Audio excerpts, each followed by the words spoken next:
going on? What's going on, everyone?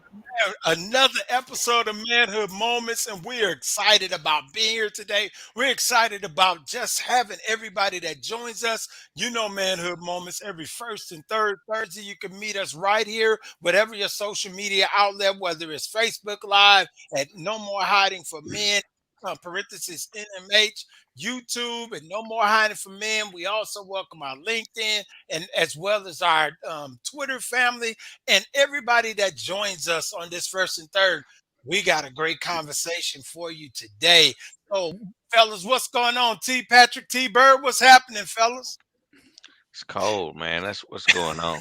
I woke I up this agree. morning and it was 9 degrees. I mean, what is that about? Phew.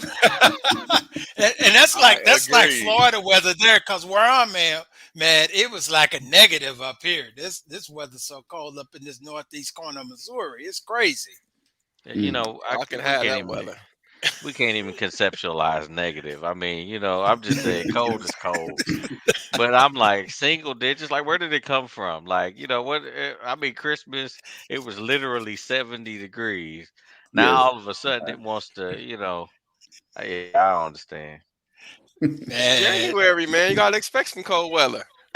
Well, I'm a little spoiled now because I don't have to go anywhere for work. I just get up, go get my coffee, and go to the living room. I'm at work. Boom. it's so you gonna complain. You ain't gotta us who have to get dressed to get out the house. And all you do is go from one room to the other. I had to go. I had to go to Quick Trip to get me, a sandwich. So I mean, That's rough. I know it that. was. I feel for you, man. How can you survive with that? Well. Well, good deal, man. I don't want to prolong the time because we got some great, awesome, educated black men that's in the house today, and we're gonna talk about education today because we know that this is one of those critical conversations that we just want to engage in and look at it from the varying perspective. So I'm excited that we have Dr. Charles Pearson, we have Dr. Jarius Jones, we have Dr. DeAndre Pickett, and we have Dr. Lanor Payne that's in the house, and they're joining us at the table today. And so, those of you who are joining us, no matter what your stream is, please make sure that you engage with us in conversation. I'm gonna tell you now, it's probably a little easier to go to our YouTube page and No More Hiding for Men and subscribe to our YouTube page, and then just join in, share your comments. We wanna hear from you. We want to have that feedback that's going to join us. So, without further ado, I want to introduce, and so the first person I want to introduce and bring to the table, and the question that I'm going to ask you all to answer as our first question is, tell us about your professional journey. In other words, how did you get here?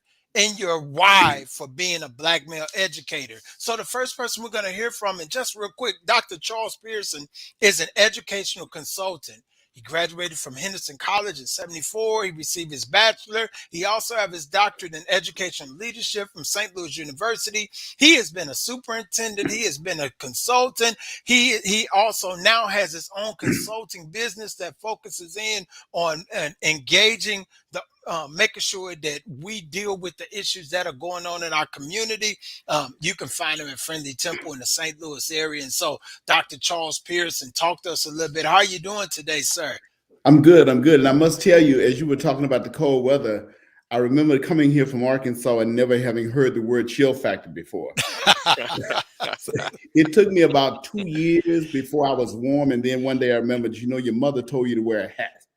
And Yes. it just kind of started from there. But again, great to be here tonight. I'll tell you, you had the question of how I got to this place was really interesting. I was an art education major in college, but one of my professors said to me, you could easily starve. So you may want to get an education degree in order to feed yourself while you're becoming famous. Well, I came to St. Louis, got my first teaching job, and fell in love with the teaching. So I continued to teach at Normandy. I left for a period of time to become an entrepreneur, came back, then moved on to Clayton, went into administration, finished my career in Maplewood, Richmond Heights, and retired to continue doing consulting, and then came out of retirement to become superintendent of the Normandy Schools Collaborative for 5 years. So that's been my journey in a nutshell. But man, the learning has been awesome. The people I've worked with has been awesome, and the mission has been consistent. So it's been awesome. What's your why? Dr. Pearson? My why evolved. I always had a fascination for teaching in the sense that I get excited when I see that light come on and people get it. But by the time I made my evolution to superintendent, I really was working around two questions. These came out of Google. The first question was, what problem in the world do you most want to solve? And the second question was, what people in the world do you most want to help? For me, the answer to the first question is I wanted to work with equipping children in the urban context, urban school districts to be ready for this 21st century. And the people I wanted to solve were the 3,500 students in the Normandy Schools Collaborative. I lived and died for those children, hoping they'd be ready for the world to come. That's it. That's awesome when we think about the things and the impact that I'm sure you've had. And one of our production members and members of No More Hiding and what we do is Stephanie. And when she reached out, she's like, we got to get Dr. Pearson in this conversation. And so I know how you've impacted her life, which in turns impacts us and helps us to do what we have to do. So we're thankful for everything that you do. And I got to say this, Dr. Pearson has been married to his wife, Betty, for 43 years. And so that is an awesome task of all things, because as men, we can strive professionally, but when we can create a home and create a marriage and a union that lasts for 43 years, almost, that's a blessing. So our hats off to you for that, Doc. Hey, it's a blessing and partnership, brother. That's what it is. That's it. That's it. I think they keep us grounded. What you think? Absolutely. That balance is there. That balance is there. You need someone who can ask you the right question at the right time, but who you know is in your corner. And then, of course, you reciprocate. Because if you got a solid lady with you, there really isn't anything you can't achieve. Yes, sir. Yes, sir. So we're excited and we're looking forward to hearing more from you. Next, we got Dr. Jarius Jones, who is joining us from that Kansas City, Kansas side. And so Dr. Jones is a 20-year veteran educator. He served his initial years as he serves now as a director of classified human resources for the Shawnee Mission School District. And he's done so many things: instructional coach, elementary vice principal. He's just a wealth of information that he is going to bring to this table. And he's also just like Dr. Pearson, he's a man of God who works tirelessly and effortlessly in his community. So Dr. Jones, how you doing today? Talk to us, man. I am doing well. First of all, I want to salute Dr. Pearson. I'm 18 years behind you in that marriage category. 25 years, but 43 years is amazing. So congratulations to that. Congratulations to that. Well, I am definitely honored to be a part of this group and this cohort of individuals. I can say my journey has turned and zigzagged in so many different ways. If you had said this is the way that God was going to land it, somebody would have told you were crazy. But I actually got into education. I started out as an engineering major at the University of Kansas. But prior to that, I tutored in high school. I had a horrible Algebra 1 teacher in middle school. And my mom and I would stay up and work tirelessly to about 2 or 3 in the morning, sometimes trying to understand algebra, a class that I wasn't even supposed to be in because I didn't test to get into. And a counselor took a chance on me and said, I can put you in Algebra 1 with the rest of the kids. And I knew that since I was the late comer, I had to really work hard. And so I became a better problem solver, started to understand it. And I said, if I ever get a chance to help someone else out, conquer this subject of mathematics and show them how it should be done right, I would love to be able to do that. So I tutored throughout high school GED students as well as middle school students, and went on to KU thinking I was in education, and I just realized I wasn't fulfilled. So I got out and got into a program and became a Gateway Scholar at the University of Kansas. Got my tuition paid those last couple of years, and I pursued a degree in education. I became, actually, because my wife and I started a family and I could not do a full year of student teaching, I actually went and continued working in the part-time job I was working in and took a full-time job. But then an alternative teaching certification program came about through the New Teacher Project and called the Kansas City Teaching Fellows. And I was in the very first cohort of that. I was able to start teaching math at Wyandotte High School. And from there, I did that for 7 years, got my master's degree through the program through Pittsburgh State University. From there, I served 7 years as an instructional coach, instructional math and science coach, teaching teachers at three of the 5 high schools in Kansas City, Kansas. And from there, I had an opportunity to serve as an administrator in Kansas City Public Schools in Kansas City, Missouri, where I served as the vice principal of Northeast High School and for 1 year. And then after that, I was asked by Superintendent Bedell to become the principal of Dr. Martin Luther King Jr. Elementary School. Did that for 2 years. We turned that school around with the staff and community. And then I was asked to come to Center Middle School in South Kansas City, served there for 2 years. And we helped turn that school around with the community and the staff. And then I was asked to come to Shawnee Mission School District, which is a suburban school district in the Johnson County area of Kansas City. And I'm in my first year in Shawnee Mission, serving as a director of education. I'm a director of human resources for classified workers. Probably that group that gets forgotten about many times. And I'm one of those people that loves a little person. And I want to help everybody out. I think everybody should have a seat at the table. And so I'm driven. If you talk about my why, I do this because somebody else did it for me. Yeah. Someone else took a chance to come into urban America, come into Kansas City, Kansas, and teach brown and black kids just like myself, who they didn't know where we were coming from. And I felt that others deserve to have the best. And I felt as a teacher, I brought the best. And so that's my why. That's it, man. We're excited and thank you for being here tonight. Go ahead. Hey, real quick, Dr. Jones, this just popped in my head. How about those Kansas City Chiefs? About the Chiefs. See, somebody being petty on this. Somebody might have internet issues in just a minute. just a hair, you know what I mean? Just a hair, petty. Don't start. I know. That's okay. My Steelers got there. That's okay. We weren't expected to win either. So, but man, we're happy to have you, Dr. Jones, and we're looking forward to hearing more from you. And so at this time, man, I want to introduce Dr. DeAndre Pickett. And this is a good brother that I met, probably over maybe a year, maybe 2 years ago. We connected through a mutual source, and he is just somebody that just made such a great impression on me. I gotta read.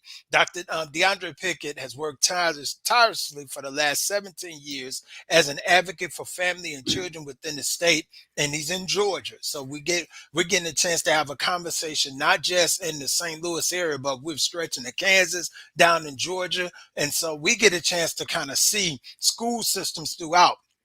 Dr. Pickett was actually selected by the Israeli government to become the first African-American to serve as an intern.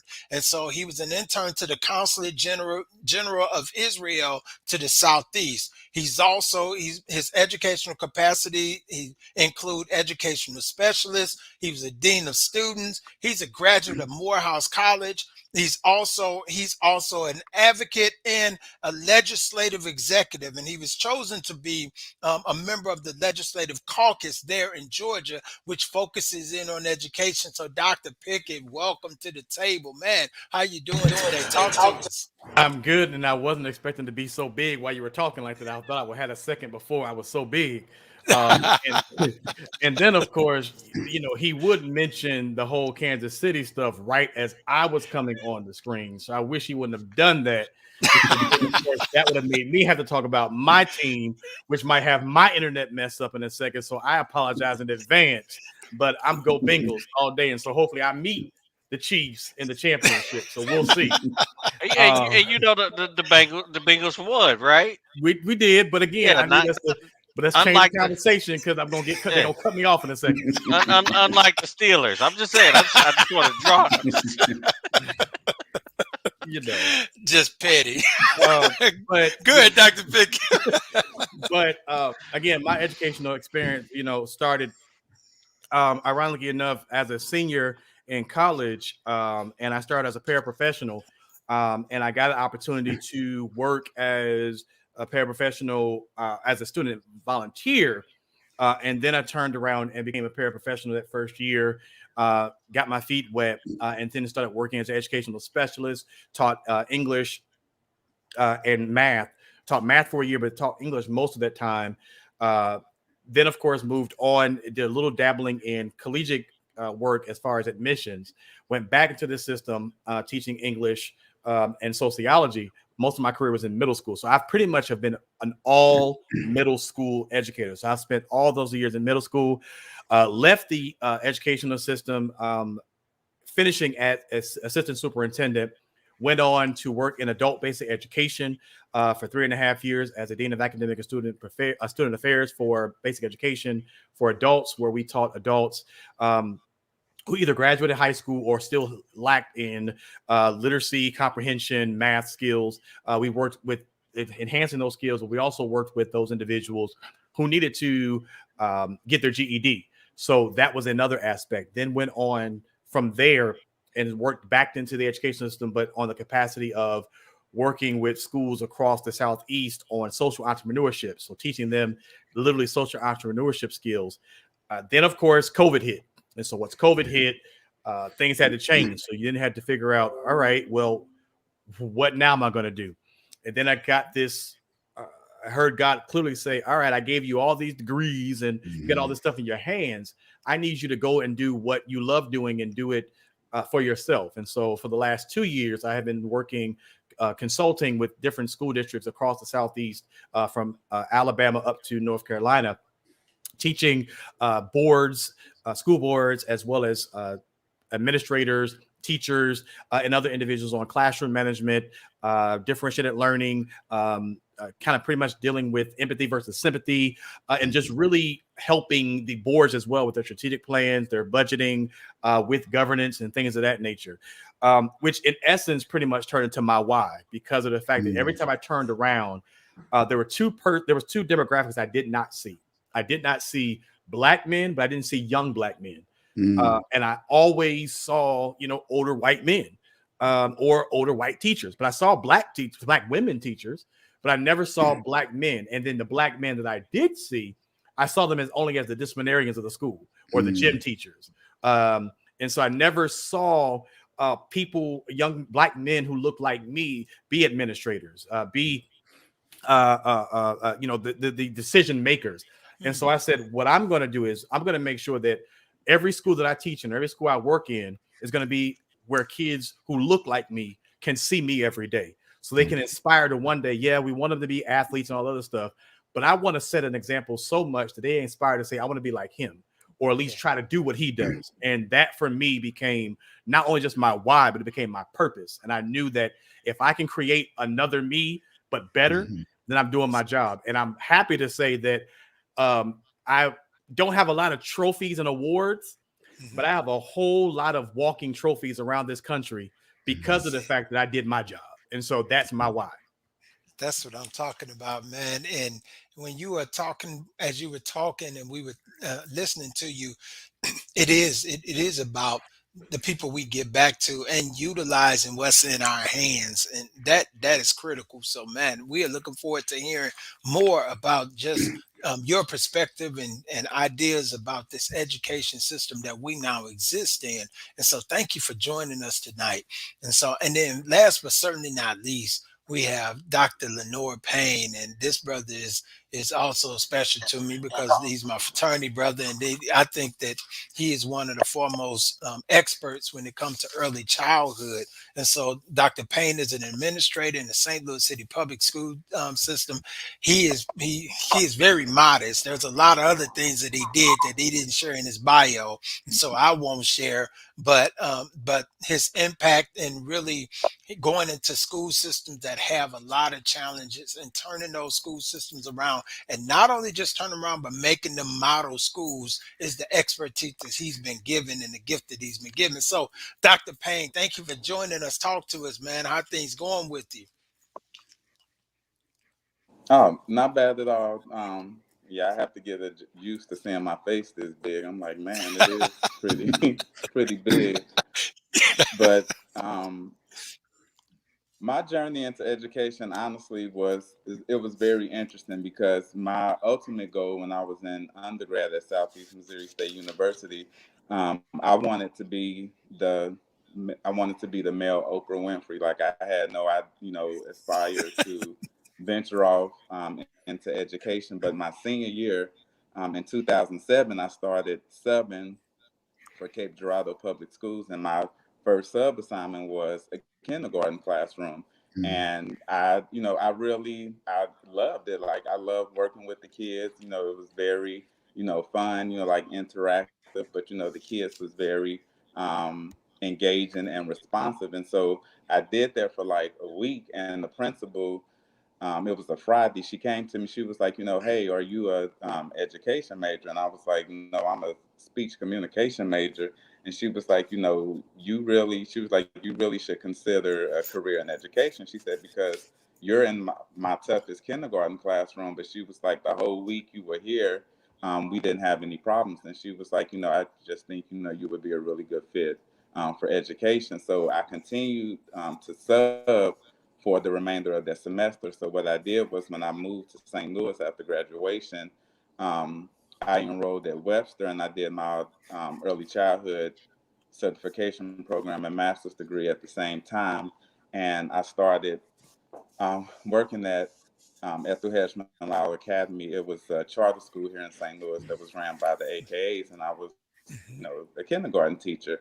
And so um, I the first 8 years of my teaching career, it was all early childhood. Like, I never had the desire to go past third grade, because early childhood was just an area that I noticed that, there was honestly no men, and especially no men in color. And early childhood and elementary is pretty much a female dominated lane. You really don't experience your first male teacher until you get to middle school and high school.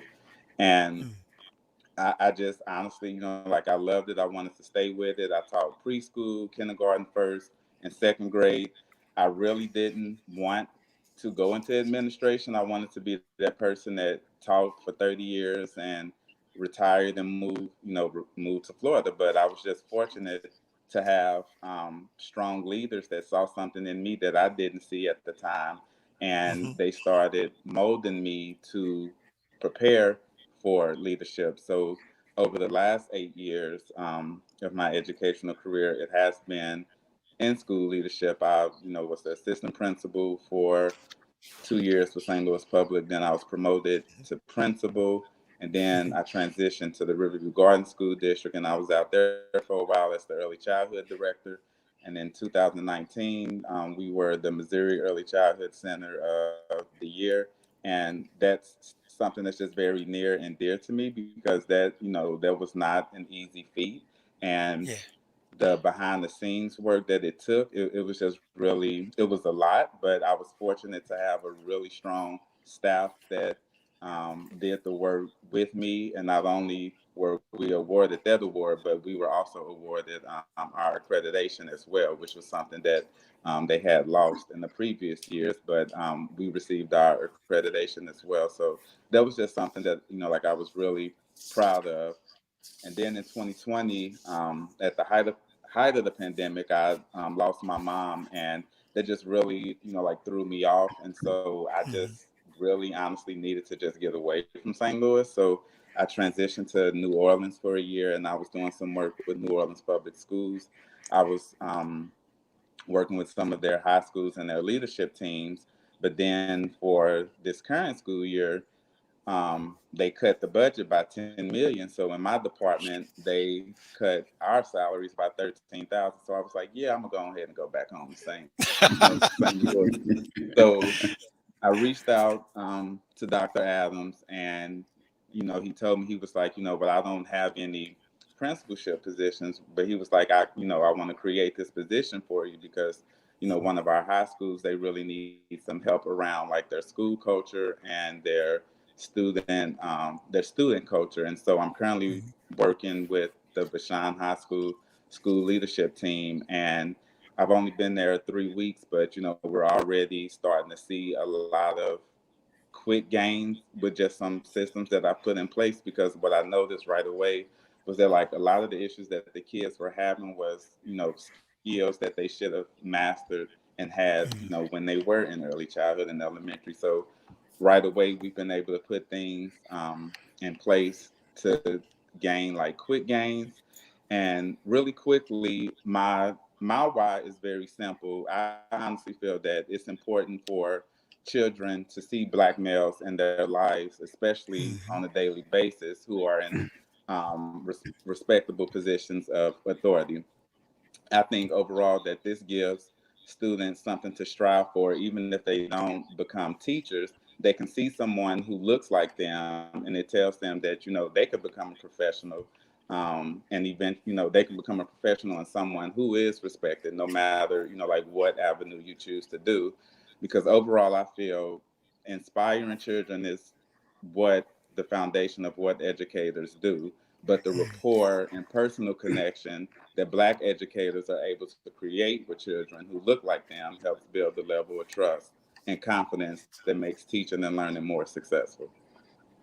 That's it. You know, when I see that the impact of healthy, positive male contact, even in our college students, right? And you could tell those who had not been in the presence of a healthy black male educator because they are a lot more resistant, you know, and a lot less approachable. They are, it's like a fear that exists within them, but when they've been in the midst of a positive black male educator, positive black male period in their life, then they tend to gravitate to that because they know the impact of having that relationship. So you exactly right. And we're gonna jump into this conversation. I know my co-hosts and I know they got questions, and I see T Patrick over there. He's Got chomping my at the mouth bit. What open. is it, T Patrick?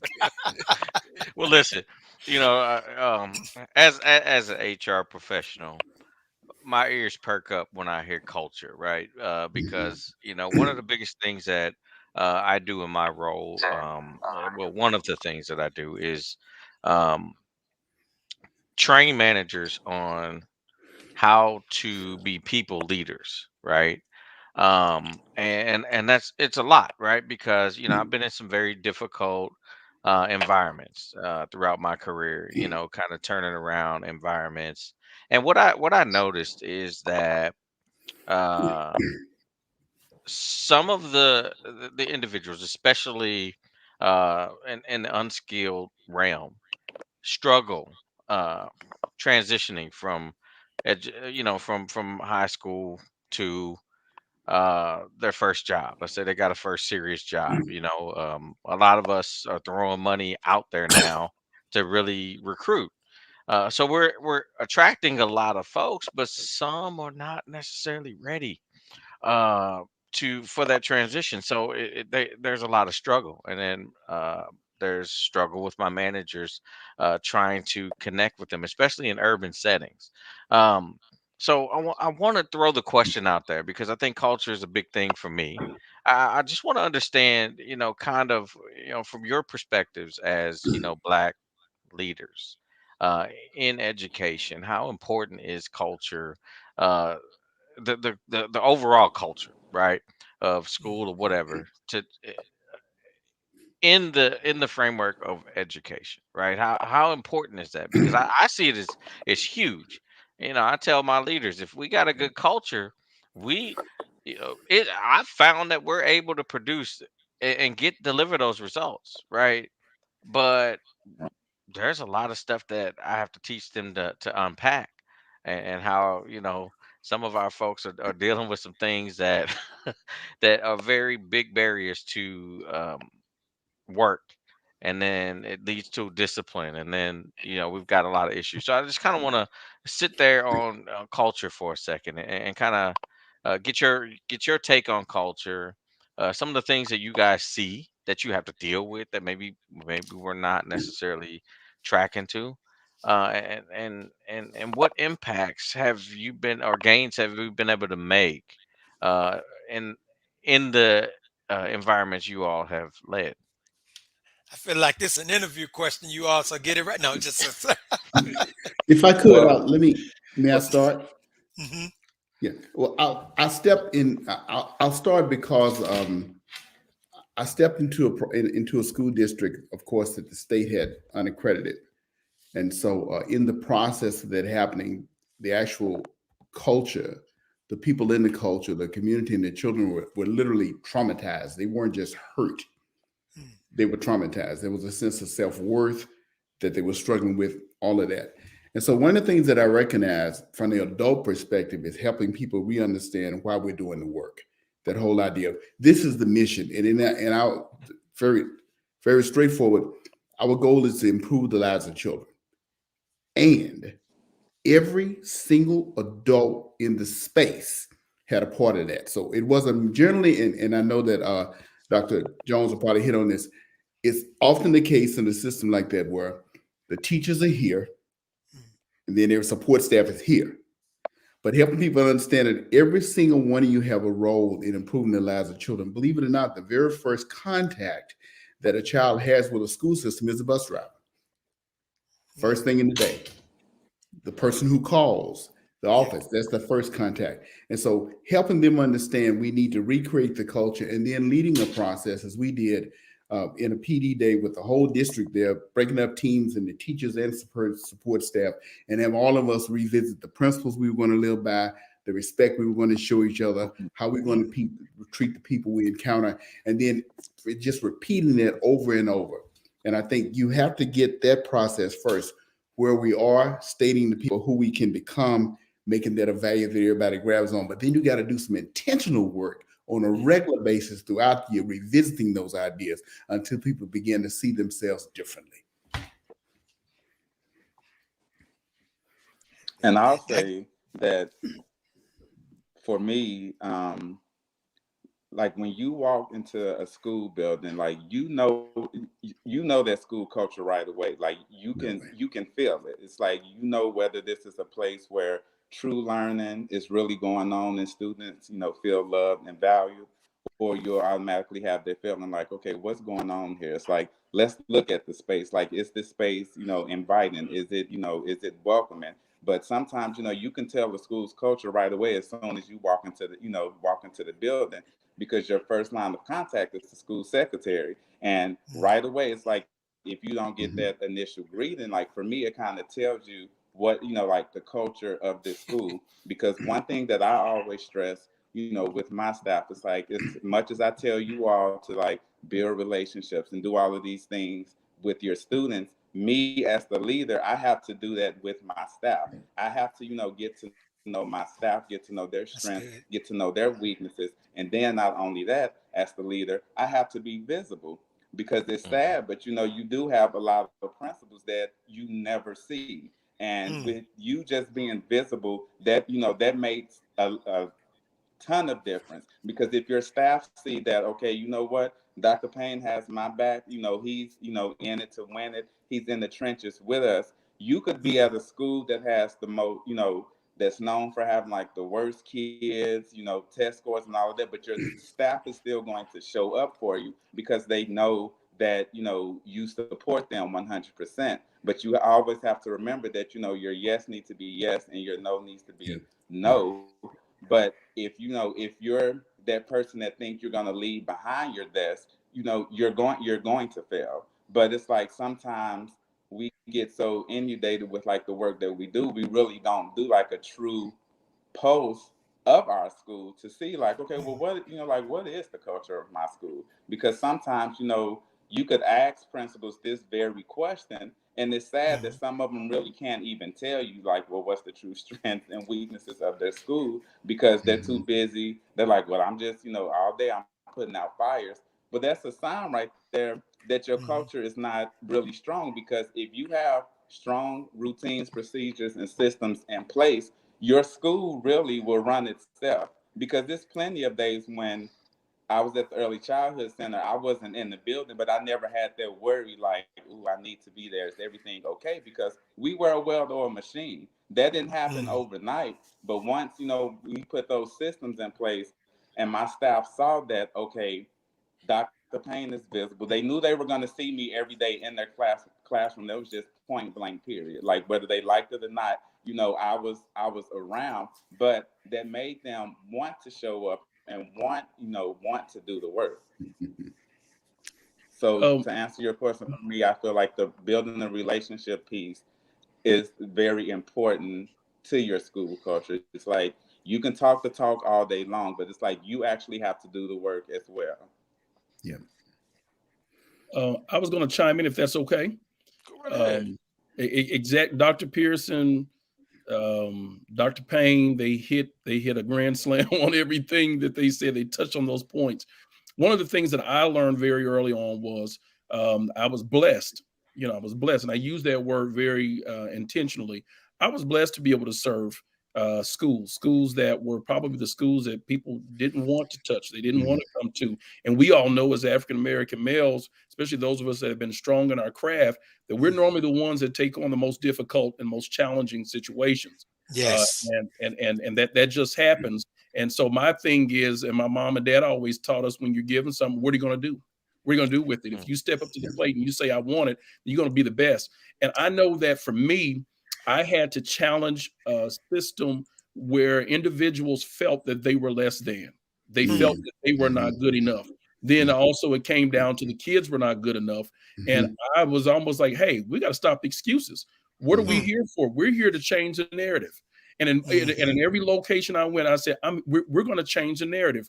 I'm going to learn the culture. And you're right, Dr. Payne. The minute you walk in, and Dr. Philomena Harshaw, who was my mentor, my first year of teaching, she told me that you can tell the mission, you can tell the culture of the building the moment you walk in. I don't have to watch and look at a bulleted list of what things you say you're saying is your mission, your vision.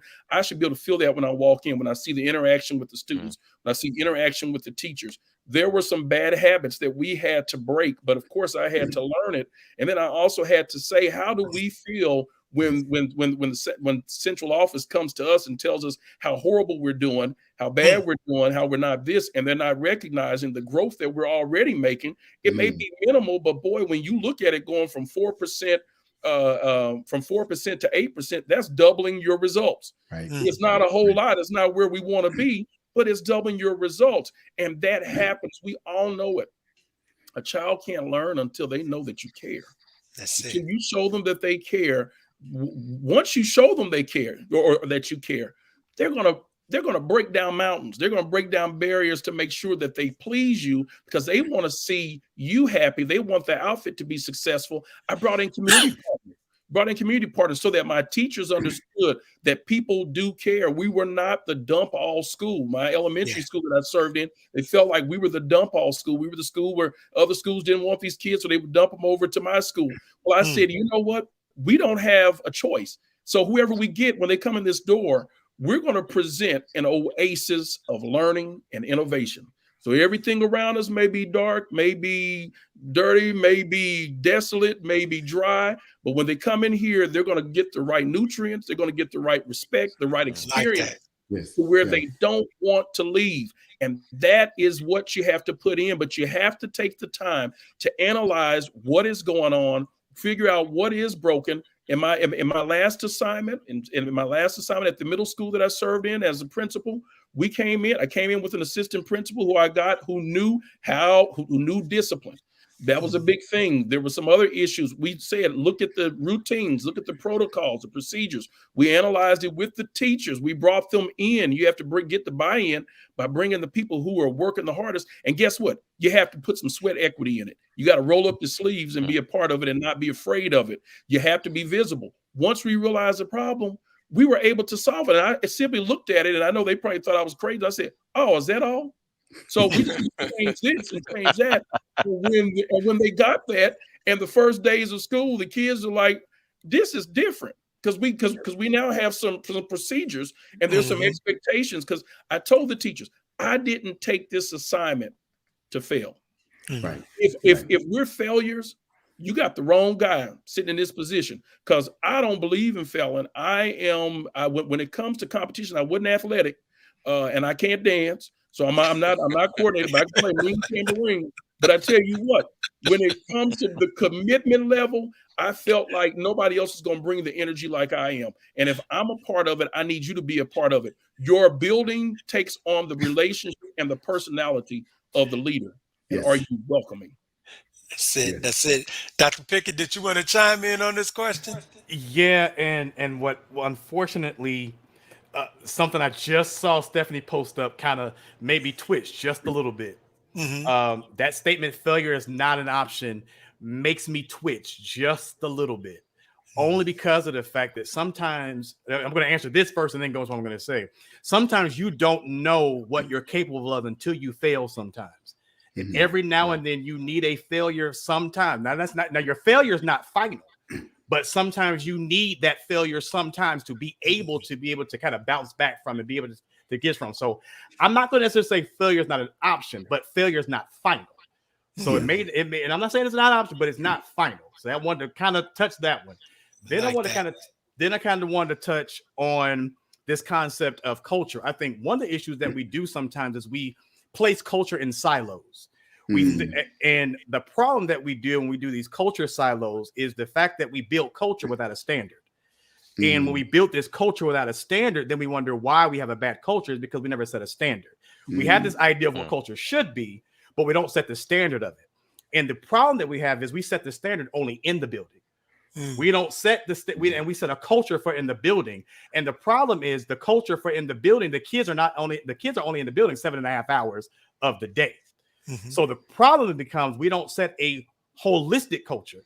The holistic culture has to be also what the parents buy into as well. So at the end of the day, when you're having the conversation, you have to have not only the internal culture, but what is the culture that the child will be a part of?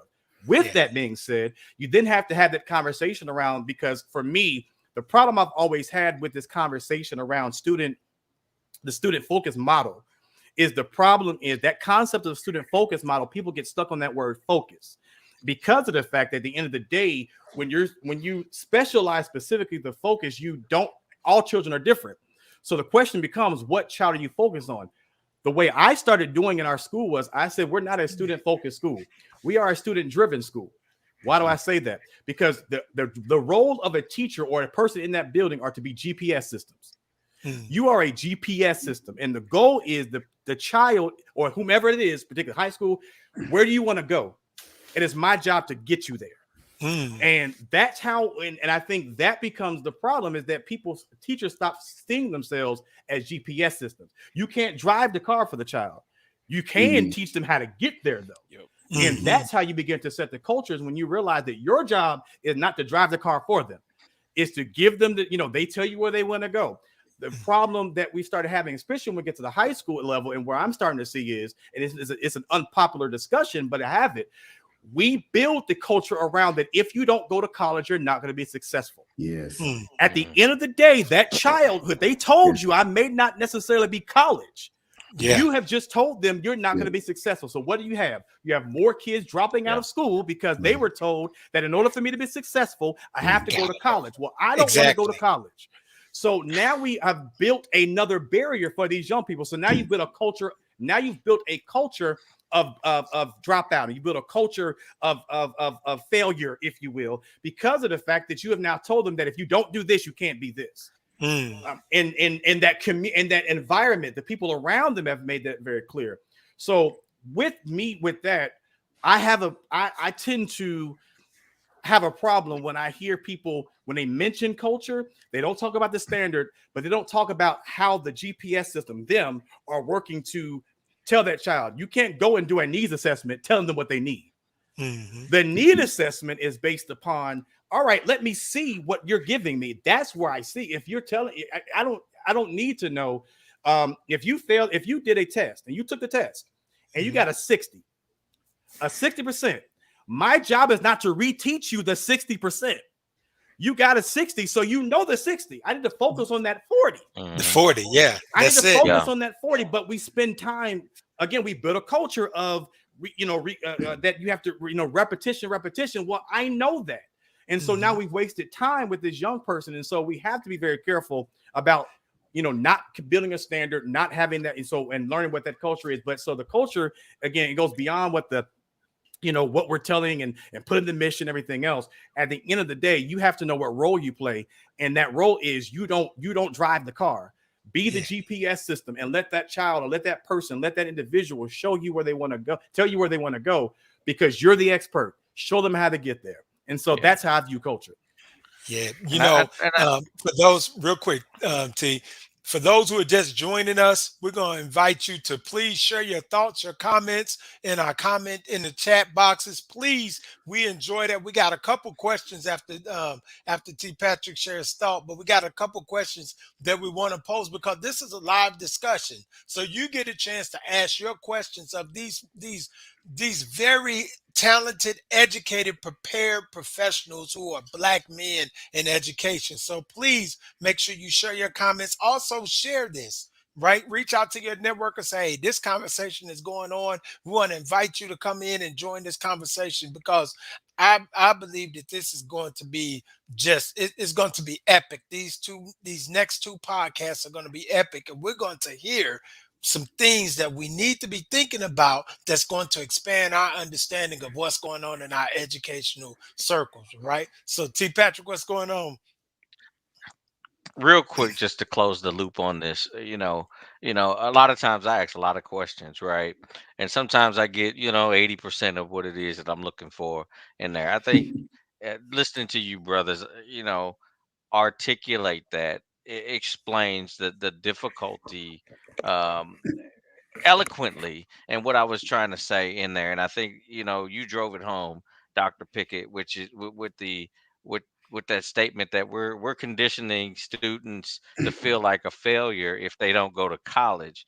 And that's what I meant when I was saying they weren't ready. Not that they don't have the skills to produce, but then it's like we have to go back to the drawing board and I have to reshape the thought process of my leaders. How do we engage them now? Because somewhere, somehow, there's a disconnect. And so, and some of my leaders are ready to throw them away. So I really appreciate that part, and just wanted to kind of tie that in a little bit of a bow because, like I said, I feel like that's exactly what I was trying to get at with the question. I don't know how I got there. I said a whole bunch of words, but hey, y'all figured it out. It got me where I needed to be. So they're educators. They're able to read between and see. Dr. Pearson. Yeah, well, the conversation that just opened could go on for an hour and a half. But yes. Here's the point. Here's the point. I think it was driven home really well. One of the things we talk about, the phrase used to be college ready. There's a whole their model right now is about multiple paths. Mm-hmm. So the phrase college and career ready to me captures a lot. And here's what it means. This is some things I ended up getting exposed to this at a work session about 3 weeks ago. There's a baseline everybody has to have. There's a level of reading everybody has to be able to do. There's a level of critical thinking everybody has to be able to do. There's a level of reasoning everyone has to do. And then you get into this aspect of some professions require something slightly different. So I was at a session in Nashville about 3 years ago. A model was exposed. If I decided that I was going into astrophysics, there's one level of vocabulary and reading I have to have. If I'm deciding I'm going to go into another direction, like you can become a composite engineer right out of high school at McDonnell Douglas, but that takes a different level of reading. It's possible right now, been possible about 4 years for you to help a child decide what they want to do. And then you can actually go to software and identify for them what the reading level they need to have. They then can begin to set a personal goal of I need to do this, this, and that in order to get where I need to go. And then what you do is teach children that once you get in that trade or whatever, you can be in some spaces 2 years, and then they'll pay for you to go to college. Helping them understand this is a strategic way. Your interest is your interest, and there's a way for you to get to the top through your interest. Those are the kind of conversations that schools need to have as opposed to there just being one way. That's it. So I'm excited about really, and I'm just way ahead of the game now. I'm excited about what schools can become now after COVID. To me, it's like it's a wonderful reboot. We're supposed to think about it differently. So we need to be thinking about it differently. So thank you for getting that started, my brother. I appreciate it. Because that right there can go so many ways. I'm going to stop, but you're talking about innovative thinking. You're talking about innovative scheduling, innovative ways of bringing real world learning into play. But what has to happen is that those who are in charge, they have to value that. Where we are in our system, we are trying to fit into someone else's system and under someone else's values. And until our voices are more pronounced in our communities. And we say, this is what we want. I watched Kansas City Public Schools. I saw their superintendent and their deputy superintendent speak last week when when it was announced that they were getting their full accreditation after 21 plus years of not being accredited. And because of the hard work there, they said, hey, by 2030, we plan to have a totally different schedule. We plan to have multiple schedules and stuff. That right there is a type of thinking that we have to do. But the rest of the system, our State Department leaders and those who are around have to be accepting of what works for us. And that college and career readiness doesn't look the same. The path doesn't look the same for everybody. And just because they take a different path doesn't mean that they're less. No. That's it. Man, we knew this was going to be, because when we were in pre-production, it was getting deep. We could have recorded the pre-production on Sunday and shared it, and it probably would have been so much content for people to, if you could have just listened in. So we got some questions. We love to bring in our audience. So the question Stephanie asks is, how do our Black and brown children learn in an environment, not sure what happened to it, learn in an environment where Black educators are the disciplinaries rather than the educator? Any thoughts on that question? Well, I have one I'll share. Well, I look at it. Please go ahead. Go ahead, Dr. Pearson. Well, one of the things that I recognize, if indeed the Black person is disciplinarian, the thing I've seen about very effective disciplinarians is they end up developing relationships with children. And so once you develop a relationship with a child, the phrase disciplinarian turns into not I'm doing stuff to you, but I'm equipping you on how to be self-disciplined. So as a principal, that's one of the things that I would literally work with students on. Oh, you may encounter this with this teacher, bro. So let's rehearse how you're going to talk to them. And then I would tell them little things like, teachers are suckers for kids who ask questions about how to go forward. So here's how, when you're talking to that teacher, you say, Mr. Jones, don't want to have this problem again. What are 2 or 3 things you could recommend? I literally train them on how to have a script, because what they're really learning how to do is communicate and problem solve. I would submit that Black men who become disciplinarians, if they aren't totally deluged, begin to think about, how can I begin to equip you so you don't go through this challenge again? So that's one of those ways that the Black disciplinarian can be effective. I like that. And go ahead, Dr. Payne. And I was going to take it to the classroom teacher approach, and even going beyond the Black male teacher, but even with the Black female teachers, a lot of times what you see is, you will have some leaders who will remove a child from teacher A class who may be like a non-melanated teacher, and take this child to Miss Cross because, Miss Cross, she's just, great with the kids or whatever. And it's like, well, that's really not fair, because sometimes it's like, our strong Black teachers, they get tired too. It's like, I get tired of being like the strong teachers plus the disciplinarian. It's like, hey, we got to start calling these Karens out. Just because, she don't want to deal with little Ray Ray today, I may not want to deal with little Ray Ray today, because I got 5 other little Ray Rays in my classroom I have to deal with. So now I have to deal with her Ray Rays and my Ray Rays at the same time. It's like, that's not fair. So when I transitioned out of the classroom, one thing that, I always do, when I'm dealing with non-melanated teachers, when they call me to the classroom, and 9 times out of 10, it's usually a classroom managed issue that they can typically handle themselves. It's not an office managed issue. And I will always tell them, I'm like, okay, I could take the student from, I can remove the student from your classroom, but you do know if I do that, you're giving me all of your power. That student is no longer going to respect you because you're giving me your power in this moment. So if that's what you really want to do, we can do that. But at the end of the day, I'm pushing you because we have this routine in place. You know what you're supposed to do when it's a classroom managed behavior. You're supposed to follow that. I don't care because you're in your feelings right now and you don't want to do it. The system is only going to work if, if you do it. So I honestly, I don't have no problem giving pushback to my non-melanated teachers. I've been called to the carpet for, on it before. I really don't care because what a lot of the non-melanated teachers do, especially as a Black man, you know, we have to watch what we say and how we say it to them because it's like, oh my gosh, you know, like I'm That was afraid another one now. of our discussions. So Yeah. they you know, they're sending emails to other people now, you know, you're finding out. So, but I'm like, you know, at the end of the day, you hire me to do this job, so that's what I'm going to do. I'm not going to tiptoe around Karen. If, you know, the same expectation that I have from my melanated teachers, it's the same thing that I'm going to have from my non-melanated teachers. And if you have a problem with that, then this is not the environment for you. And see that, and see that's what they saw in you when you were saying you wanted to be this classroom teacher. They saw that right there. So somebody must have pushed that nerve, and that came out of you. They like, yeah, we got to get that guy right there. Because I mean, he like, look, I can take little Ray out here, but let me tell you something. I'm gonna teach you what's gonna happen here.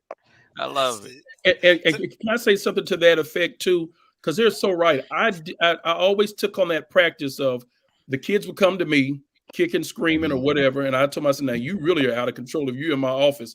And rather than fuss at them, I'd tell the officers, they'd be like, Dr. Jones, you okay? I'm like, oh yeah, I'm fine. I'd tell them you can sit right there and punch the floor as hard as you want.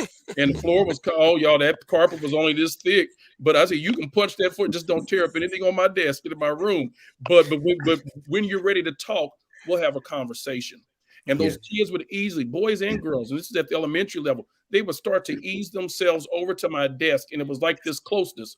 They wanted to get close and they were ready to talk. And we had a conversation. And I had to rehearse with them, just like my dad had to rehearse to me. Y'all know about this. When you go in the store, keep your hands out your pocket. Look straight ahead. When you're driving, the police are coming. Don't look back because they think we've done something. Unfortunately, those are the languages that we have to do, and they also go into our career. So knowing what we know and what I know, I had to tell my scholars, this is what may be coming at you, but I need you to do this. And yes, that teacher may fuss at you when you come back. I'm going to go walk with you and talk and go in and help reintroduce you back in the classroom. But I need you to let them do what they need to do. And I need you to be humble because this may happen again. Now, I'm not going to be in there when it happens again because I know it's going to happen again, but I need you to know how to do self-control. I actually had a teacher who got angry with me. A white teacher got angry with me, and with my other colleague, I had a black, really solid African-American discipline secretary who worked with our students and our teachers, get them back. And I had a teacher who got mad because a kid came in, spoke to her, said I'm sorry, apologized, and the teacher then expressed, well, I don't think it's sincere because I feel like you all had to rehearse it with him. Otherwise, it wasn't serious. And I said, ma'am, what do you want? How much skin do you want out of this child? And how much flesh do you want? So we are up against those things because sometimes people don't think that we deserve to be there anyway. And they question every single move that it goes on. And if it's not succeeding the way others see it, then there's a problem. So yeah, there are a lot of things that we have to do. And I don't see myself as a disciplinarian because those same kids that I had to discipline, I would simply talk to them and say, now, this is what I have to do. But I'm not going to give you the death penalty. But this is what I have to do. I'm going to take some of that hurt, some of that sting back. But I'm going to let you feel a little bit of this. You were responsible. But then all of a sudden, those same kids, they break away from their classroom lines to come say hi to you. Yeah. And now they're MIA and their teachers calling and asking, where's my student? And I'm like, you better get in there before I get in trouble. So it's having that relationship with them. It's being able to see what you know is going to possibly happen and trying to prevent them from getting themselves in that situation again and out of harm's way. I'm gonna try to bring in a couple questions. So we got another question that says, how can we get young Black males to go into teaching, especially when we have so many teachers leaving now and talking negative about the education system? How do we do that? And real quick, if you're joining us today, we're gonna ask you, if you're on YouTube, subscribe to our channel. Please put in your comments if you're on Facebook, whatever medium you're on. But if you're on YouTube, please subscribe to our channel. We're looking forward to supporting and continue to connect with you. So how do we answer this question, you all? Well, part 2 is part of the answer. Stop talking negatively about education. That's part 1 of it all. You are immediately going. You talk about the fact that, there's no money in education. You must go. You got to be a doctor. Again, it goes back to changing the narrative and changing the culture of how we speak and how we talk. We immediately tell people, you know, the worst profession is education, not realizing that everybody in their life will eventually have to encounter a teacher. Yes. And so everybody in their life will have to encounter a teacher. And you have to encourage those young people who want to go into that profession. You know, I feel, when I told people that I wanted to be a teacher, I wanted to become a teacher because of, actually, ironically enough, my 11th grade teacher he made me want to become a teacher. And I told my mom that. My mom was like, okay, go be the best doggone teacher you can be. But unfortunately, we kind of changed that misnomer. So we kind of make that be a thing where, you know, teaching is not a cool profession. And so, you know, stop talking negatively about education, you know, and also, you know, be a partner in education. You know, that becomes the thing. Be a partner in education. So but you also, it's kind of one of those things where they just gotta want it. You know, so it's not the most, you know, it's not the most, you know, great profession that people go after. But again, it just encourage people to, if they want to do it, encourage them to do it. But again, don't talk negatively about it as if it's not the best, because everybody in their life will have to come and encounter a teacher. So that's just my take on that one. Let me build on that though, because especially when I've seen high school students, and this is the same conversation I use with new teachers. I talk to them about their sense of mission. You have it. I look at how you interact with others. I see your understanding. I see your care. There's a mission, and we need people like you to do this work. There's something you can do, something others can't do. I can see it in you. I want you to stay in touch with me. Those kind of conversations about mission, I have come to see really matter, particularly if you're in an urban context that's challenging. Number one, everybody can't even do that work. There's a certain level of people. And when you identify somebody with that mission, they're there, and they're there for the long haul. They're there because they know they can make that difference. So I would add that idea. Once you stop talking about it being bad, start talking about it being great. And the fact that you have something special, we need you. And I'm candid. I'm at old school. Your people need you. Yep. Your community needs you. You know. So I would just add that to Dr. Pickett's comments. Absolutely. And I think, you know, I don't want to make it controversial, but making it sexy. No, and you don't, and I mean it in this way. Break it down. You got some church folks watching.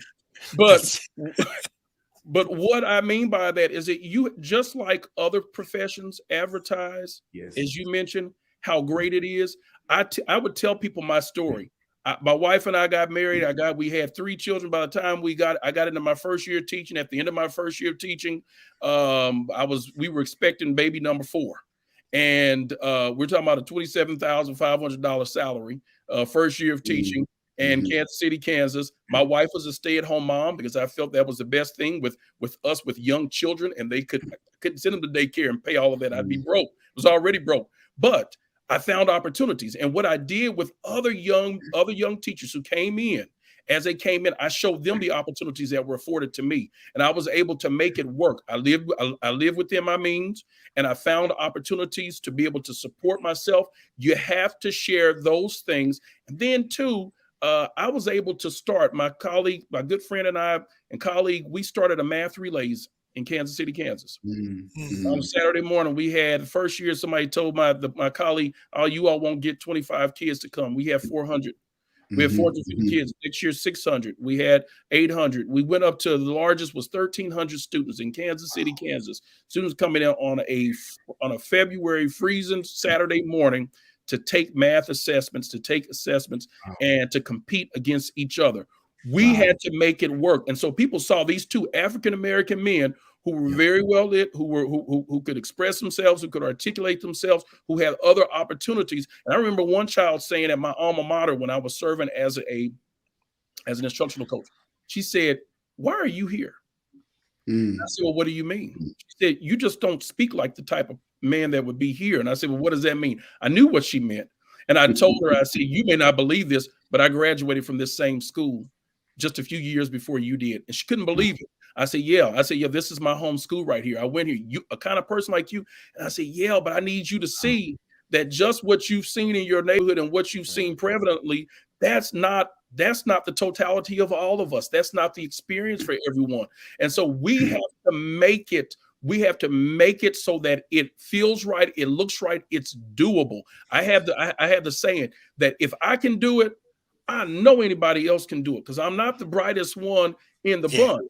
I just have to work hard at it. But if you put your all in all and your time in it and your commitment and you're called to this and you know you can do it, you'll be just like my nephew who's in his first year of teaching and others who are going into that. But we have to sell it. We have to make it look attractive, and we have to be honest with it. But boy, we have to sell it. And Dr. Jones, they'll make statements like you said, when they'll make statements and they'll say, well, why are you here? A lot of times they'll sometimes make those statements as if the kids that we're serving don't deserve us. Yes. And that's a concern for me, as if these kids don't deserve us in the, so I'm supposed to get all this education and take it to a white school. Or talk to us, man. So like that, we hear those statements a lot, and they'll make those statements like, why are you here? Why do you these kids that I'm about to serve deserve the same kind of education, the same kind of me as everybody else. And I hate that we get that sometimes. And again, that's a culture thing and a mindset thing. And I've said this too, I'll let it drop. When we were talking about funding education in Kansas, and we were talking about the inequities and how more of our economically depressed school districts and systems, our urban districts, how it takes more of a person's income to try to fund it to just match where the more exclusive school districts are. And so my thing was, I don't believe in ever taking away from education, because education should be all about innovation. It should it should be all about growth. My thing is, how do I get it for my group? I'm not taking it away from you, but now how do I get it so that all students have it? Because when you look at those state assessment scores and you look at the state report card, you're comparing my results with everybody else's. But if I don't have access to everything everybody else has, then it's a conversation that really should not be had. So my thing is, how do we get what we're finding is best practice, it's best access to education. Because if it's good for yours, it's got to be good for mine. Yes. That's it. Great conversation. Man, this is it. T-Bird, it looked like you got something on your mind, man. And I want to throw out, thanks for tuning in from way out in California. I saw the comment. And you guys are really like building on it. I just want to know, what type of challenges have you experienced? You guys have been teaching for 15 plus years, minimum. So what type of challenges have you guys encountered? And then how did you handle it? And I'll leave right there. So what type of challenges? For me, one thing that I've always challenged since I transitioned into leadership is dealing with other educators that's been in the game longer than me. And typically I get this from my non-melanated counterparts, where it's like, I have to prove my worthiness. Like, you have to prove like why, you're in this position before, like, I trust you. I never really receive pushback from, like my people of color. They're usually like my biggest supporters and my biggest advocates. But for some reason, and this is because I work in the field of early childhood, and that's, a female dominated field. And a lot of the times you do have a lot of Karens, and I was just always that person that I call my Karens out, because when I approach my work, I go into it with my Barack Obama mentality, and sometimes I just have to go Malcolm X. But I really don't like to go Malcolm X. I don't have no problem, going Malcolm X, like if I have to, because I treat everybody the same across the board. Like, it's not like, oh, I'm treating my Black staff better than like my non-melanated staff. I treat everybody, like the same. But I've just found myself sometimes in situations where it's like I had to prove, what, like what I bring to the table. Because I'm not like, I don't get caught up on my title. Yes, like I'm Dr. Payne, I went to school for that or whatever. But unfortunately, sometimes you do have some non-melanated people that just will not, they like, I'm not, it's like, well, hey, Mr. Payne. I'm like, no, that's my grandfather. I'm Dr. Payne. You're going to address me, like, as Dr. Payne. And they're doing that intentionally. Like, they know good and well, your title and what you do, but you just have some non-people of color that sometimes just have a hard time receiving directive, not only from Black men, but from Black females that are in leadership, as well. But I don't mind calling them to the carpet. Like, that's something that I'm still working on, like to this day. It was like, okay, I'm gonna call you to the carpet, but I'm gonna try not to do it Malcolm X style. It's like, I'm still gonna try to give you Barack Obama, but the state of urgency that education is right now. I have no time to shortchange with my Black and brown babies. And not saying that all white teachers are doing more damage than good, because I've experienced some phenomenal like white teachers, but there are a lot of Karens in our school systems that are really just dealing with our Black and brown babies because I want to get my student loans paid off, so I know I need to be in this like urban school, but they're really not there to to do the work. And so it's my job I'm gonna either coach you up or I'm gonna coach you out. Right. When you have served at several different levels, the challenges can be different. I will say that I had a ball as a teacher. I really did. When I became a principal, then the recognition is identifying, really, as Dr. Payne said, which teachers are more effective than other teachers. But I was always told, and I did this as a principal, both with kids and others: be fair, be consistent, and operate with some integrity. And then even if you're coming at somebody and they go, well, I think you may be doing it because of this or that, I was consistent. But as a superintendent, what really got me, and this was a moment, I was announced as superintendent.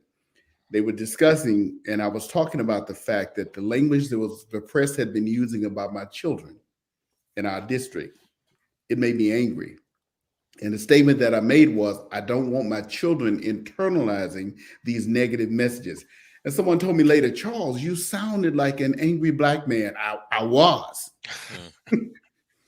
I was. I don't want you giving those narratives to my children. And then the next thing I had to do was counter those narratives in my children, because they had begun to believe what they could not do. They had begun to believe that they were second-class citizens. So I had to work on the fact that you don't support the narrative. We have a narrative. Be what you can be. We define our own narrative. So that was, to me, was the biggest challenge. Don't let someone else define you. Yeah. Don't live down to their expectation. You have possibility. And to me, that was the greatest challenge, because once the child and the teachers believed they could do, then you could just step back and do the work. Anybody else want to jump on that question on challenge, the greatest challenge? We got a couple questions I'm gonna pull up, but just giving you a chance if you want to. Yeah, for me, my greatest challenge became me getting an opportunity to serve in a leadership capacity. That was my greatest challenge. And those who know me, they understand my story. And I thank God that he delivered me from being angry and getting over it. But there's anyone that knows me knows there's no reason why I shouldn't be where I was. But I also realize that God puts you in places for a reason. And when that African-American leader told me I needed to expand my boundaries, and that African-American leader refused to move me into a level of leadership. What God ended up showing me is that I'm going to enlarge your territory. And so by me being so tunnel vision and saying, this is where I need to be, because this is where my heart is, this is where my passion is, God allowed that to expand. And I've served now in 4 different school districts, not because I'm a district hopper or a church hopper, but it's because opportunities have come about. And then you leave yourself in a great situation so that when and if you ever return, or wherever it is that you go, or if you stay where you are, you have some good ground there. So that was a tough thing for me, was getting past that, because I saw someone, I felt, and you all know how to do, you discern it. You discern when someone is trying to hold you back because they see the potential in you. But I was grateful that someone saw potential, that my leader, Mr. Doug Bolden, who saw the potential and said, I want this guy on my team. He brought me on the team. He coached me, allowed me to see into his world as a principal, to where I was able to learn that within the year, and less than a year, equipping me to do something I didn't even think that I was even ready to do, but to take on a full building leadership at a level that I had never served at, going from high school to elementary school. And so those were the difficulties, but I felt, and I tell this to individuals that I get a chance to now mentor, take those licks, go through that storm, because when you come out on the other side, you're going to appreciate even more the little things that occur. You're going to honor those little things, and you're going to take what you're given and what's set before you, and you're going to make the best out of it. Because guess what? You went through the toughest wave of your life. No. Take those licks. Take those licks. Take them. I love it. Love it. Now, I only had 4 or 5 whippings in my life, but okay. My brother You got to take them. You got to take them. So the question, and so Olivia Stevenson, thank you for this question. It says, do you think that all people, mostly the non-melanated, are using equity and diversity as an avenue to level up? Do you feel that, and she says here, I'm going to share the second part of her question because she revises it. She says, do you feel that this could potentially be harmful to the true intent of equity and inclusion? What's your thoughts about that? Oh, I can talk about this one. Yes, sir. Only because of the fact that, unfortunately, I have to go into some spaces, particularly down in this southern region down here. Okay. And I have to talk about this often with some of our non-melanated friends. Because of the fact that, again, I think to answer this part of the question is a twofold. Number one, people still do not understand the difference between equity and equality. Number one. So and people don't realize there is a difference, and that people always assume that we want equality. When in essence it's equity, because equity is measurable. Yes. Equality is relative, right? And so that's number one. Number two, the problem that we run into is that we tie equity because there has to be deliverables when you come to equity. Equality, you can get along and do along because you're pacifying. With equity, there is deliverables that have to come to, and truth be told, money is sometimes always tied to that in some capacity or another. The last thing that people have to realize is we tend to, especially our non-melanated individuals, still are trying to learn the concept between empathy and sympathy. Allow them teach through sympathy. Wow. Thinking that they're giving empathy. Wow. Well, in essence, our children technically don't need either.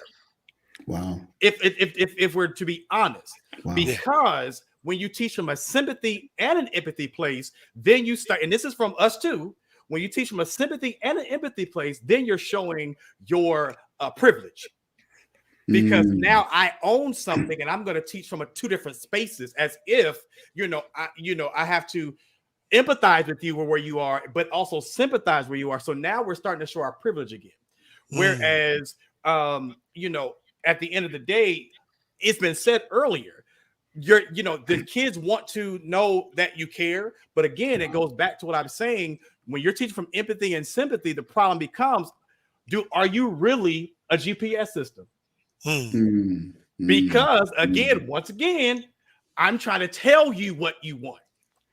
I'm under the assumption, because I'm, based on your surrounding and based on your environment, I'm trying to now piece a narrative together to give to you.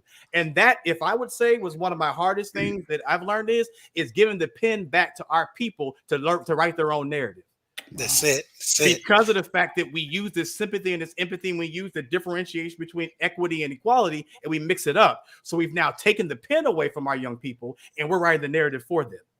And so that becomes the problem that we run into. And so, it could be damaging, but again, we do it the same way. So it's kind of a non-melanated us, but again, it becomes we have to retrain, we have to rebuild that culture. We have to be more outspoken about it. And we have to start telling, as Dr. Jones was saying, we have to really start speaking to our young people and really telling them, listen, this is what it is. Listen, change that narrative, you have to be the mouthpiece until they get tired of hearing it. Just keep speaking it until they get tired of it. And so I think when they start realizing the equity and diversity because again, that's a whole other rabbit hole. So, but once you start not getting to the point that once you start getting to that point where you start you misidentify what equity is, you're always going to run into a rabbit hole problem. Yeah, 100%, 100%. That, and I just had a conversation. I was participating in a future doctoral candidates in her research, and so that was a conversation that I was having with her about the idea when we were looking at giving back the voice to our students, right? And I reflected on my time when I was in the Department of Correction as an administrator, and when we changed our philosophy from telling them what they needed to do in order to not recidivate, in order to make changes and things like that, to actually sitting down and having conversations with them and finding out what was the wisdom for them, what's in it for them. What was the thing that they felt like was most pressing? Then we started to see impact. And that's the same model we need to bring into the higher education system. Now that I'm in this, is actually teaching them that they can think for themselves and that they have a level of locus of control, that they actually are not just subjective to what somebody else thinks they should do or what they will be. And until we start to give that voice back, because and I'm shifting a little bit and I'll go to another question, but till we start to give that voice back, there it is, Olivia Stevenson, right? In slavery, that's what they did. They took the voice. When they take your voice, right, then you have no other choice than to just succumb to whatever the system is, because you cannot talk. And once you can't talk because you force, before long you lose the ability to communicate.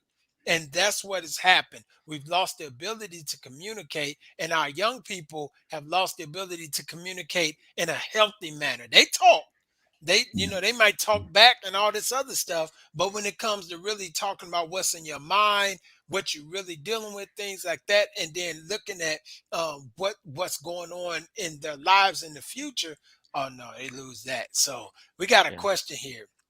The question is, did you hear about Metin Kara? He was a black kid who was recently beaten by a teacher with a sock full of nickels for standing up for George Floyd in the class. No, had anybody heard of that? I think anybody heard of that of that situation?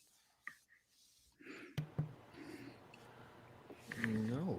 Yeah, I didn't hear about that. You may have to share a little bit more with us, Harrison, about that, and that'll give us a chance to really check into that. When we're looking at this, there's a question is, how do you respond to the notion that urban schools who primarily black and marginalized groups are not academically competent as our white and suburban schools? How do we respond to that?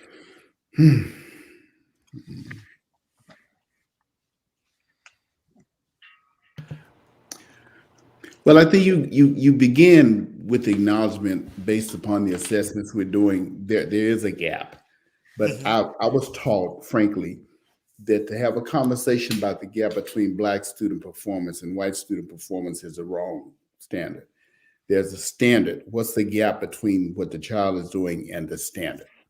So that's the first piece. But secondly, it's a narrow definition that we have now created for success by saying this one standardized assessment identifies your value or your learning.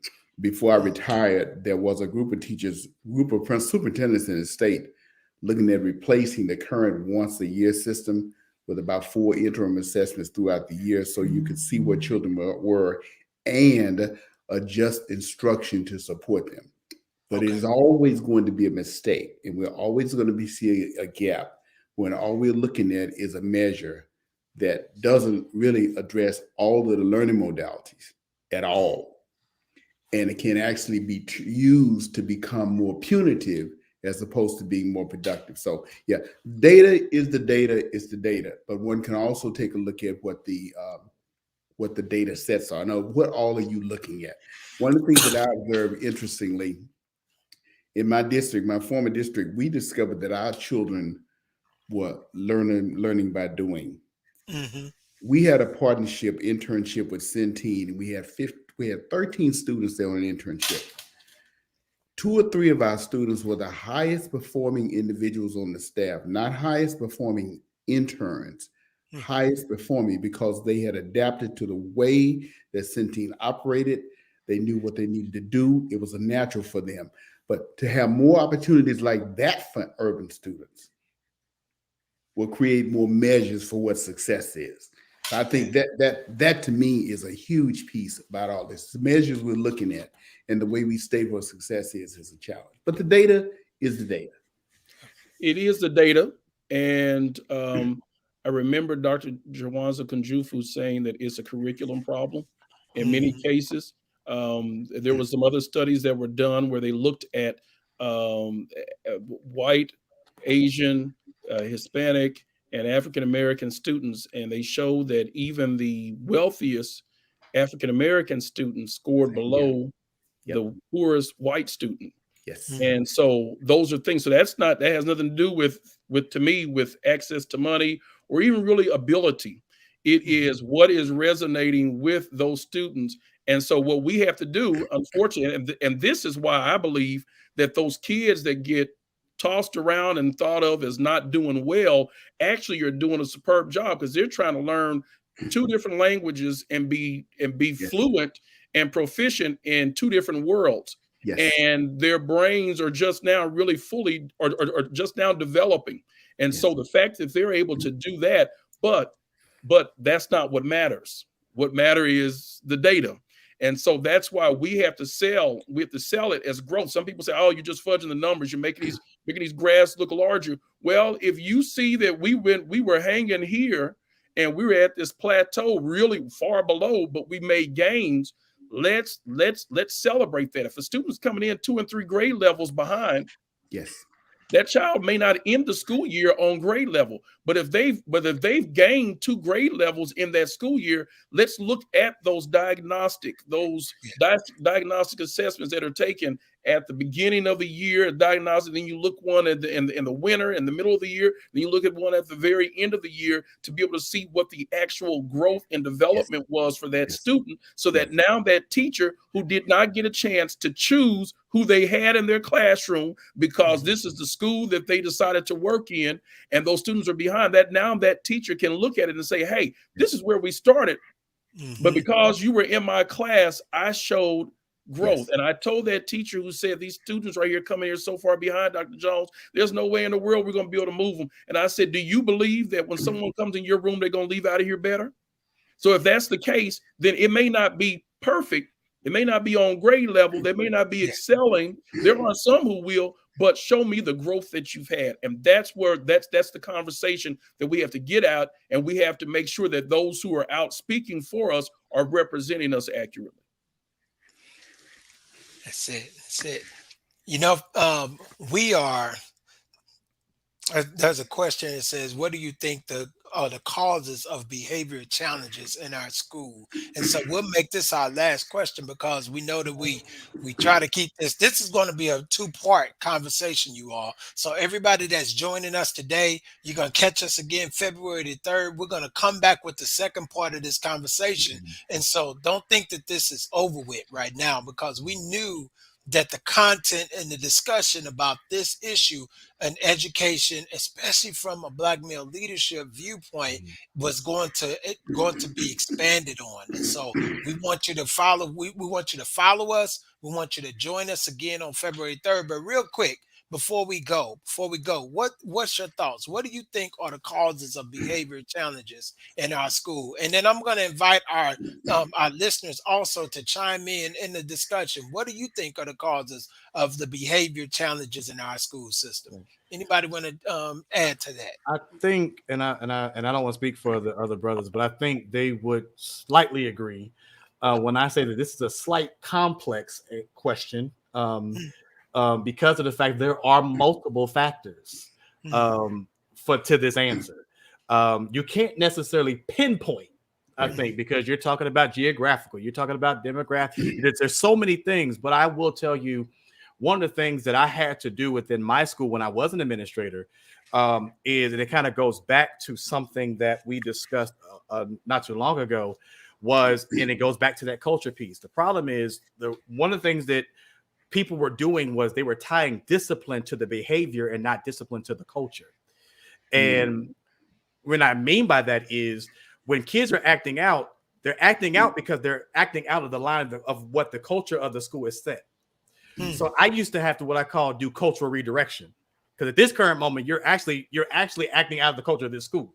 So I need to do a redirect. The other problem I used to run into was the fact that I had to change the narrative of how I did discipline, if you will. I had to stop allowing young people come to my office, because the moment they came to my office, they assumed they were in trouble.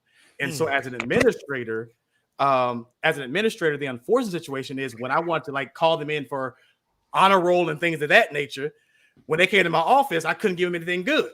And so because they assumed when they came to my office that it was the trouble. So I had to start doing things like having conversations. We walked the halls, or we went to the cafeteria, or we did different things. And so it kind of became that thing. So I think you have to again know your kids. You have to know what's going on. So it's a hard question to say, but you have to be an involved and an invested educator to kind of be able to kind of interact and deal with those disciplinary or behavioral issues. But again, it's a real complex and scary slope to even try to pinpoint, I think, for me. And I'll just add this. I definitely agree with what Dr. Pickett said. But one thing I always tell my staff at the beginning of the year is we can't control what's going on in our kids' home, but we can't control what's going on here in this schoolhouse when we have them, because in my experience, I've always had teachers that would make excuses for their poor classroom management. It's like, well, he got such and such going on, or she got this. It's like, I care about that, but at the end of the day, we have to focus on what's going on in our schools. So the first 3 weeks of school, we don't do nothing but routines and procedures. And in early childhood and even in elementary, just K through 12, period, that's important. You have to build those routines and procedures. The kids have to know what's the structure of your classroom, the routines and procedures of your classroom, then what's the routine and procedure of the school as a whole. Like, how do we walk to the bathroom? How do we go to the cafeteria? How do we transition in the building? And so we take those first 3 weeks to do that, so we're not playing catch up for the remainder, of the year. Because at the end of the day, all kids, they want structure. I don't care if they do come from a home that's unstructured. Kids want structure. They crave that. So that's why sometimes, we find ourselves dealing with parents that's like, well, why does my son or daughter, like they listen to you more than they listen to me? Very simple, Mom, because I have structure we have structure and order here. You don't have no structure and order at home. When he's at home, you let him or her run around, do whatever they want to do, talk to you crazy. But when they try to come in my schoolhouse and do that and cuss my teachers out, it stops right there. Because if that's what you want to do, that's fine. That's the expectation you set at home. Your child is coming back home with you, because we got too much work to do. Like, if that's the expectation that you set for your house and your child is having a hard time not doing that, in my house, even after, we're doing everything and putting all of these systems in place for your child, that, that's fine. You're more than welcome to come sit in and join us so you can see what we're doing. But at the end of the day, it's unfortunate that we have like these new parents, as I call them. They're not pouring into their kids like how our parents poured into us when we started school. So it's like when we went to school, we had that foundation knowing that you don't talk back to the teacher, you don't get smart, you keep your hands to yourself. If somebody hits you, you tell the adult. Like, we came to school knowing that. Nowadays, our kids are just coming to school as empty vessels. So the good thing is, we can instantly pour into them and help them. And that will help curb some of that behavior. But it's just unfortunate that a lot of schools right now, they really don't take that time to truly focus on the routines and procedures of their school, because they're so data driven and academic, driven. It's like we have to, move these mountains right away. And it's like, I get that, but you can't move a rock if you don't have no structure in your building. So it's like you have to lay that foundation first. and then you can do the work. That's it. That's it. So we are right at time, and we're going to pick this up. Normally, we would do final thoughts, but because this is a two-part conversation, we're going to save that until we come back on February the 3rd. We'll be back here February the 3rd, which is the first Thursday of February, and we're going to continue this conversation and continue to dialogue. Feel free to share your question. Feel free to email us your questions. You can email us at nmhformen@gmail.com, and we'll look forward to collecting those questions and being able to provide some answers and some conversation for it. So, until February the 3rd, real quick, we always pray, and we had some individuals that was on here today. Marta, I think he dealt with a situation with his dad, so I'm gonna pray for him and the situation with his dad being killed by law enforcement. No more hiding in manhood moments. The purpose of it is to really support men. And so that's why you hear these conversations from a male-centered point of view. Many times it's the black man who does not have a voice in the community. And so manhood moments and no more hiding is there to give that voice so you can know that there are black men that's out in this community, throughout our country, throughout our world, that really are doing some things to have an impact and really to change the world. The narrative that's been provided is not the only narrative that you hear and you should see for black men. So we invite you to follow us. We invite you to reach out to us, follow our website, www.nmhformen.org. And the purpose of No More Hiding, once again, is for men to come out into a safe space. Real quick, Father, we thank and praise you for this day. We thank and praise you for this conversation, for the brothers, the men, the educators, the experts that came to sit on the table with us and just dialogue about this critical issue in education. Lord, we lift up our education system and all those that work in it, that it would have an impact in the community and that we will be able to make the critical changes that's necessary, because the next generation and the generation after that and the generation after that depends on what we do today. We ask that you would continue to bless these men in their leadership and everything that they impact, everything that they got their hands on. Continue to bless No More Hiding. We pray for the listeners, Martin in particular, and the loss of his dad and the tragedy that's going on in his community, that you will cover and that you will bring justice in that situation. Lord, continue to have your way like only you can have your way. We bless you for just being a great, great God. We thank you and we lift you up. In Jesus' name we pray. Amen. Amen. So once again, remember, until February the 3rd, my manhood, my mission.